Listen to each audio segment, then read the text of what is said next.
and Ken Dychtwald. Welcome, everyone. This is my favorite session of sessions because it's all about moonshots and making the impossible possible. And I have two of the most extraordinary citizens on the planet who I love very much and cherish their friendship and the work they do in the world. So without further ado, I want to first welcome Anousheh Ansari, the founder and CEO of X Prize, along with Peter Diamandis, another dear friend. Anousheh, it's such a special pleasure to have you here. I would love for you to share who you are and why you do what you do with the audience. And I'll come back to you in a second. Absolutely. Thank you, Kunal. It's great to be with all of you and share some thoughts, hopefully interesting thoughts with all of you. As Kunal said, I'm currently CEO of X Prize Foundation. My family and I sponsored the first competition, which started it all over 20 years ago, and excited to be here. I'm an engineer, tech entrepreneur, astronaut. I've had the privilege of going to International Space Station, and someone who looks at the world with a hopeful and curious eye. And I'm glad to be able to share some of my work and stories with you. Wonderful. So great. All right, now we're going to welcome Ken into the frame. So Ken is another extraordinary soul I've known, thanks to the X Prize, actually, at the Visionist Summit. And he is a truly extraordinary soul. He, in addition to being a psychologist and an author of 18 books now, he also is a very, very compassionate, generous, and fine human being. Ken, I would love for you to introduce yourself and tell us why you do the work you do, and who are you? Well, I would first have to say I'm still trying to figure out exactly who I am, but I initially went to school to be a physicist. And then towards the end of that period of my life, I became captivated by the idea of human potentialities, the idea that there were these extraordinary possibilities in all of us that we're only using 3 or 4% of. And so I made a hard right turn and ultimately got my doctorate. I did my doctorate on the psychology of the body. Group of people and I started the holistic health field. And then I made another right turn as I began to realize that more and more of us were going to be living longer and longer lives, something for which we had no maps, no language, and no vision. So I've spent the last 47 years of my life trying to figure out who we become as we become longer lived men and women. I love that. That's extraordinary. Well, we're going to start in exactly that world of purpose. I would love to explore first, Anousheh. We're looking at purpose here and now. We are all looking at purpose-driven leaders in a more purpose-driven world because of who we are in hopefully soon to be post-COVID world. Can you share with us your thoughts on what drives you and what is your purpose? Well, I think as we evolve and grow and age, we may make modifications to our purpose. But I grew up as a young child with this big dream of going to space. To me, space was where I could find answers about who I am, why I'm here, where is my place in the universe. And this quest has been the driver of almost all of my work, one way or another, and has shaped my life, throughout the many years I've been on this planet. But it also has given me a lens to look at the world through. Initially, as a young child, my curiosity about space was what drove me to be interested in math and sciences. I was able to exercise my imagination, which is this unique gift we have as human beings. And space was a playing ground. I was in love with sci-fi stories and being able to imagine different worlds, different beings, and how we would interact sort of occupied my mind. The next part of my life, as I became an adult, life drove me to take a turn, and the same way Ken did, but in a different way, away from my dream of space and to become an engineer and an entrepreneur, and started exploring and understanding the world of technology. And one thing you learn as an engineer and going through school is problem solving. And this was something that I had in me, and it was developed through the engineering school. And this notion of being able to solve problems, big and small problems in the world, and being able to engineer solutions for those problems became also part of who I am. And as an entrepreneur, I put some of those solutions into work, and creating solutions that I would, be able to provide to the world.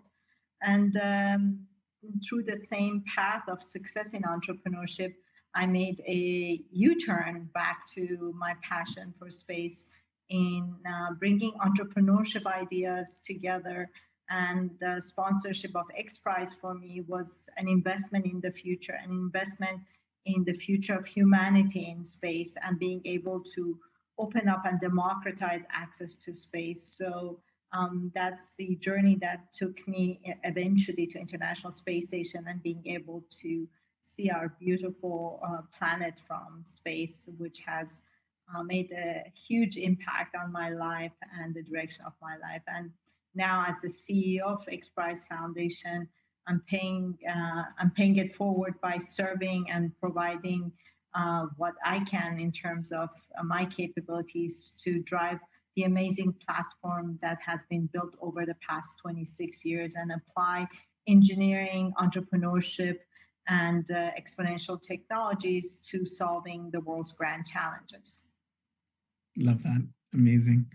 Yeah, that's truly amazing. I know for a fact that, I've had the blessing of knowing you thanks to Peter and Singularity University, for about 8 years now. My God, how time flies. My goodness. And, in that time, I've come to truly love and cherish both of you as mentors and people that have inspired my life's work. A lot of my moonshots have come true because of X Prize, and because you and Peter took that moonshot and you took the risk to go into, orbit, just like Richard Branson's doing with Virgin Galactic. In fact, that's what Virgin Galactic became. So I would love now to turn focus to you, Ken. You're a truly extraordinary human being. You've done so much in your life. You've written 18 books. I want to start writing my first book. I'd love for you to share with me your purpose, your drive, and how you make the impossible possible. So it gets to sort of what's the game we're playing. And I've met a lot of people that think the game we're playing is how much wealth can you accumulate, or how much power can you wield. And I've always been a believer that the game we're playing is we're here to evolve as beings, and also collectively to be kinder, to be more capable, to be more grand and visionary. And it's our job to work every day at that. I did find early in my life a way to deploy myself when I took note of the fact that throughout 99% of human history, the average life expectancy had been under 18. But because of breakthroughs in the 19th and 20th centuries, more and more of us were going to be living into our 6th and 7th and 9th and 10th, and conceivably even beyond 100 years. I realized that this was uncharted territory. We hadn't designed our world for 60-year-olds. We hadn't imagined what's the purpose of an 80-year-old. We hadn't figured out what becomes of a world that's got 6 generations alive at once. And so I have been driven by my purpose to try to be kind of a Paul Revere of this age wave, but also to help create the maps and the blueprints and the equity, so that we can all live these longer lives and in many ways fulfill the dream of history, to see, to hear, to feel, to know in more ways than humans have ever been able before. And I, like Anousheh too, have been a science fiction maniac my whole life. And so I feel like part of the job is to be a storyteller, to create the vision into which we unfold the future. And I've been driven by those purposes throughout my life. I also want to say that I've also had as part of my purpose to be a good human. And sometimes myself bending a little too far one way or the other, and not being a kind enough husband and a good enough dad and a generous enough employer. So purpose is overlapping. Love that. Thanks, Ken. We're going to stay with you for a minute, Ken, because this is a very special time that you've just released your memoir and book on radical curiosity, and I'm so excited to learn more about what drives that radical curiosity. Why did you choose radical curiosity as a theme for the book? And just share with us, the essence of what is radical curiosity to you. Well, let me anchor it by saying that I had thought that I was gathering the stories of my life so that I could pass them to my children or to next generations. I've had the privilege and the good fortune of meeting world leaders and presidents and celebrities and Hell's Angels and rock stars. And I've learned lots of lessons along the way. And I was taken by the idea that back in the 14th century, several religions believed that each person, when they pass their 60th or 70th birthday, should have a material will. What are the things you might have that you'd like to distribute? But even more important was what they called an ethical will. What are the truths you've come to learn? What are the lessons that you have grappled with? How have you found your way to resilience and hope even after failure and loss and suffering? And so I thought it was time for me to gather my stories. And in the course of all that, I initially, as I was thinking that the book was going to be called The Sorcerer's Apprentice, because I've always related to that Mickey Mouse character trying to dream up the great powers. But my publisher suggested to me, no, yours has been a life of curiosity. And there's too little reward and acceptance and even celebration of curiosity in this modern age. Too many people think they should just do their own thing, or Google's already got all the answers, they should just look them up. And I'd like to be a part of helping to bring curiosity back to our lives. Not only curiosity about, who's going to be the next host of Jeopardy, but the bigger questions. What's our place in the galaxy? What is our role here on Earth? How do we understand people different than us? And perhaps the biggest leap, how do we understand the future in which we might not even be present and play a role in making it better? So this book has just come out in the last few weeks. It's been kind of fun to in a way, share my lessons and my stories and my successes and failures along the way included. That's amazing. I'm going to turn to you now, Anousheh. I know radical curiosity has been a big part of your life, especially when you told me about the book Little Prince, was it, that you read as a child? And, you also made a drawing of how you're going to be on the moon. So I'd love for you to share your thoughts on radical curiosity and how, a key in your life. Yeah. So I love what Ken said about curiosity. It is true that we don't pay enough attention. And, to me, the ultimate goal of life for me as a human, and perhaps for many humans, is to learn who we are and to learn more about ourselves and as it relates to everything. We know we have a hand and we can look at our hand and make assumptions about it, but only when we touch something, only when we reach out and actually use it in different ways, we understand the senses and learn something about our hands, which tells us something about ourselves. And to me, the exploration, which is the journey you go on when you're curious about something, really teaches us and enhances our knowledge. So life is about learning. Life is about learning about what surrounds us, and also learning about ourselves through the interaction and exploration of everything in this world and all of our senses. And it's an evolution, but one that makes life meaningful. And I've been a radical explorer. I can be a radical curious person. As a child, drove my mom crazy, asking all sorts of questions, and then later on, thankfully, Google answered some of them.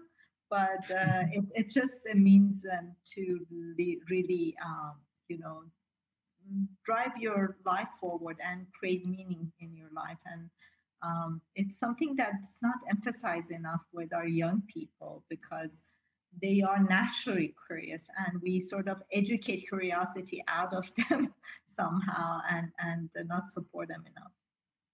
Yeah, you know, it's amazing how you say that because we live in a day and age now that intergenerational unity is so important. In fact, We the Planet was started because I felt that to a degree we the people have failed.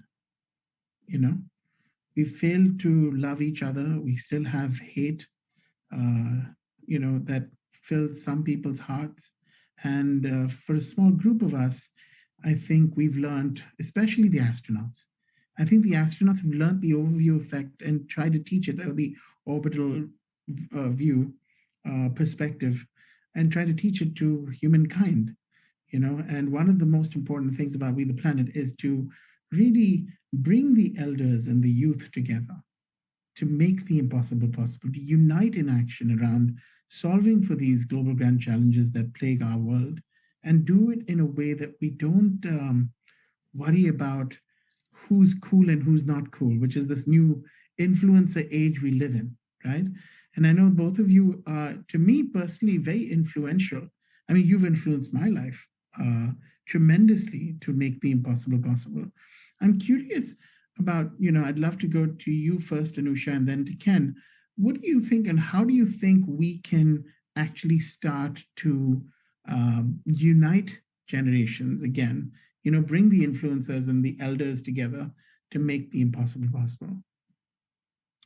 So, Kunal, it's a good question. And maybe my biggest dream is when, as human beings, we stop, drawing boxes around people, older, younger, smarter, or, Indian, American, Iranian, Muslim, Christian. Why do we have to characterize people in order to understand them? People are unique individuals. We all are very unique in our own way. And as long as we don't draw these boxes, then we will understand that we're not separate from each other. As you mentioned, as astronauts, we have the amazing privilege of being able to see our home planet from space. And from orbit, you can see that the maps in geography books are not real. I have a picture that I took from space station, and there are no borders. There is nothing separating and dividing us. And all those lines and separations are man-made, and it can be taken away if we decide to. And I think that's how we can unite. And if even if we don't understand that, I think we need to better understand how we're united in being earthlings. This is our home planet, and this is how we are all connected, not only to each other, but to our ecosystem. And only in working together, we can solve some of those big challenges that are ahead of us. There is no one in the world that has all the answers. We all come with our unique capabilities and knowledge and drives, and we need all of us to work together. Just like people on space station work together, and if they don't, then their lives will be in danger. So are we on this planet. If we don't learn how to work together, our species will be in danger long term. But yeah, no, I agree with everything you just said. Ken, I'd love to throw this to you now. You're very passionate about intergenerational unity. You've raised two wonderful children, one of which, both of which I've actually got to meet, and one of which is really doing some amazing work with China. And you've been very passionate about this unity, this idea of all generations uniting, no matter where you are. We have 6 generations, according to research, here and now on the planet. So I'd love for you to share your thoughts about intergenerational unity.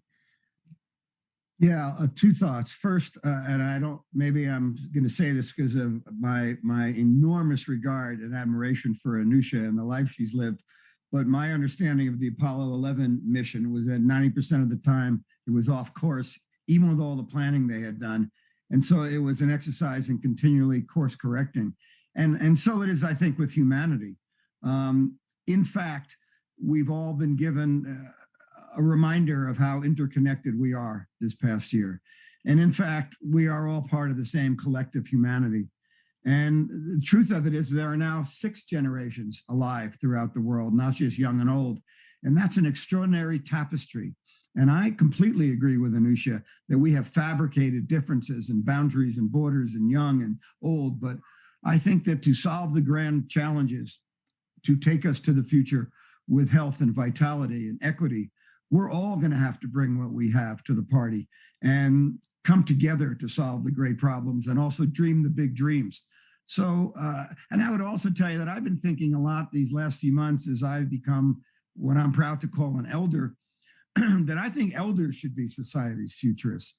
You know, you reach a point in your life where I've circled the sun now 71 times, and you've learned some lessons along the way. And rather than letting go of the task of imagining the future to younger people, I think it's elders should play a key role, and we shouldn't be wandering off on the sidelines in retirement, but rather we should be active players with all the generations in trying to envision a better future for all of us. And at least from where I sit, a big moonshot to that is, how do we match our health spans to our lifespans?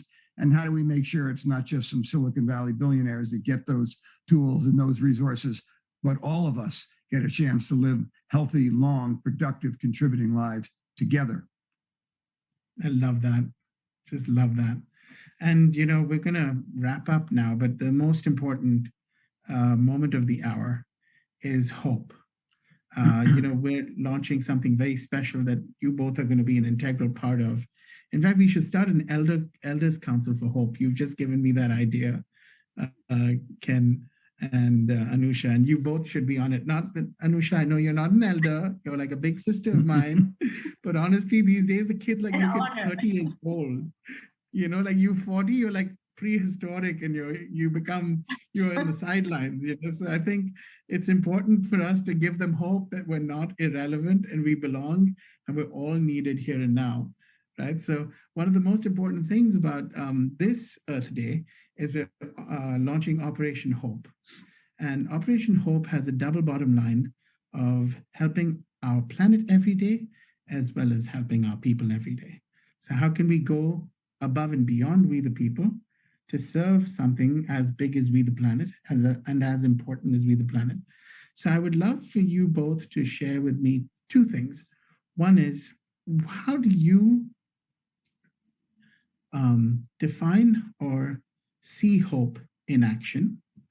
And secondly, what's your favorite and most exciting moonshot that you're working on here and now? And I think, Ken, we'll go to you first, and we'll give our first woman/lady the last word. So let me contextualize this.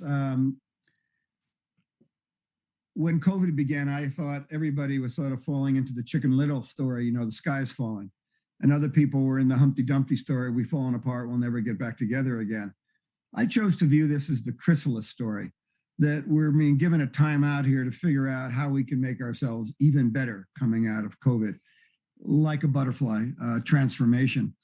I think that we have some course correcting to do sociologically and psychologically. We've put too much attention on cynicism and enemies and battling and disagreement, and not enough on hope.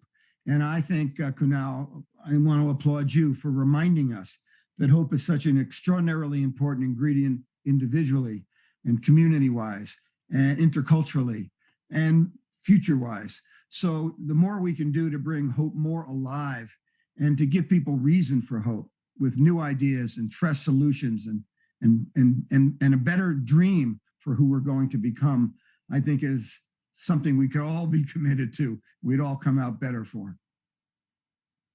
Love that. Anousheh? It's a great question. And I want to say that I always characterize myself as a hopeful person. And the way I can say that is because I have accepted a long time ago that change is inevitable. So every day there's change coming, sometimes small, sometimes big, and the next day would be different. And to me, just that change is a representative of hope, because I choose to believe that if I'm facing a challenge, that the next day I may find the answer. And then if I don't find the answer that day, that the day after that I may find that answer. And that continuous belief that, that's what drives me forward, and hopeful that I will find a solution, answers to challenges that faces me. Same thing with the rest of the world. And I think, the way news and media sometimes work, they highlight all the bad things that happens in this world, but there's equally even maybe more good things happening that never makes it to the news. So it gives us a negative view of our society. But my interaction with most humans been, at the heart, everyone has good intentions and want to believe. And one of the most important things I want to say we do at the X Prize is paint a picture of that hopeful future to by focusing on solutions versus the problems. Create that hope in people where they're facing a big challenge like the climate and thinking that we're doomed, we're never going to be able to fix it. But by through our competitions, we try to create a hope that there are very smart people out there who are creating solutions, and we're going to make it work. And with that, right now, one of the most exciting things that I'm working on through X Prize is a competition where we have just announced the rules this day on Earth Day, and that is our carbon removal competition that has been sponsored by Elon Musk. It's $100 million competition, which is a massive competition. I think the largest privately funded competition ever. And the reason I'm excited about it is because we hear about climate change all the time, and climate change usually is discussed with this view that we're past the point of no return and we're not going to solve our climate issue. But this competition is all about, getting those entrepreneurs, students together and building multiple solutions, not only to help alleviate the problems we've solved, but actually reverse climate change and really create a sustainable future for us and for the future we may not be part of, as Ken described. I love that. Absolutely love that. Can I say one thing on to support what? First of all, if it weren't for X Prize, we three wouldn't know each other. And I'm honored to be a trustee of the X Prize Foundation. And I would say to all of you watching this, seek out people who are hopeful. Seek out people who are solvers. Seek out people who are not just spending their time complaining and griping about what's going wrong. And be a part of, almost like a stone soup fable, be a part of those folks who are looking to bring about a better life for all of us. And I think together that is more likely to happen.